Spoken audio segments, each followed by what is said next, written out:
ನಮಸ್ಕಾರ. ನನ್ನ ಹೆಸರು ಬೃಂದ. ನಾನು ವಿದ್ಯಾಪೀಠ ಪಾಠಶಾಲೆಯಲ್ಲಿ 7ನೇ ತರಗತಿಯನ್ನು ಓದುತ್ತಿದ್ದೇನೆ. ನಾನು ಇಂದು ಭಗವದ್ಗೀತೆಯ 12ನೇ ಅಧ್ಯಾಯದ ಶ್ಲೋಕಗಳನ್ನು ಪಠಿಸುತ್ತಿದ್ದೇನೆ. ಓಂ ಪರಮಾತ್ಮನೇ ನಮಃ.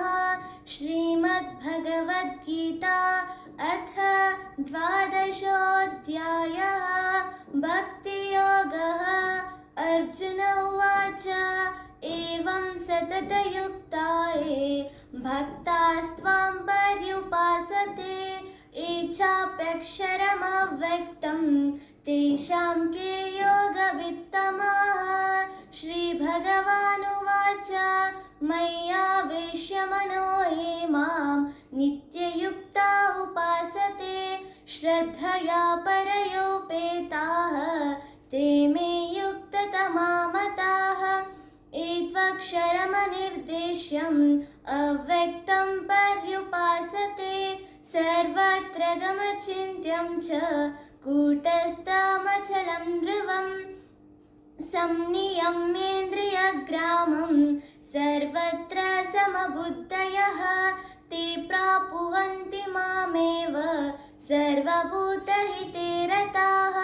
क्लेशोऽधिकतरस्तेषाम् अव्यक्तासक्तचेतसाम् अव्यक्ता हि गतिर्दुःखं देहवद्भिरव्याप्यते. ये तु सर्वाणि कर्माणि मयि सन्न्यस्य मत्पराः अनन्येनैव योगेन मां ध्यायन्त उपासते तेषामहं समुद्धर्ता मृत्युसंसारसागरात् भवामि न चिरात् पार्थ मय्यावेशितचेतसां. मय्येव मन आदत्स्व मयि बुद्धिं निवेशय निवसिष्यसि मय्येव अत ऊर्ध्वं न संशय. अत चित्तं समादातुं न शक्नोषि मयि स्थिरम् अभ्यासयोगेन ततः मामिच्छाप्तुं धनञ्जय. अभ्यासेऽप्यसमर्थोऽसि मत्कर्म परमो भव मदर्थमपि कर्माणि कुर्वन् सिद्धिमवाप्स्यसि. अथैतदप्यशक्तोऽसि कर्तुं मद्योगमाश्रिताः सर्वकर्मफलत्यागं ततः कुरु यतात्मवान्. श्रेयो हि ज्ञानमभ्यासात् ज्ञानाध्यानं विशिष्यते ध्यानात् कर्मफलत्यागं ध्यानात् शान्तिरनन्तरम्.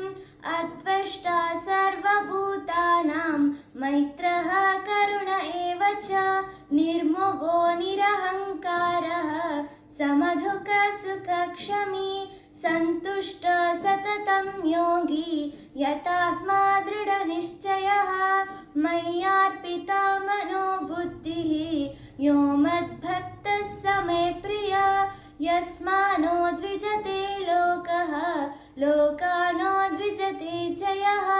हर्षामर्षभयोद्वेगै मुक्तो यः स च मे प्रियः. ॐ तत्सत् इति श्रीमद्भगवद्गीतासु उपनिषत्सु ब्रह्मविद्यायां योगशास्त्रे श्रीकृष्णार्जुनसंवादे भक्तियोगो नाम 12ोऽध्यायः. ಶ್ರೀಕೃಷ್ಣಾರ್ಪಣಮಸ್ತು. ಧನ್ಯವಾದಗಳು.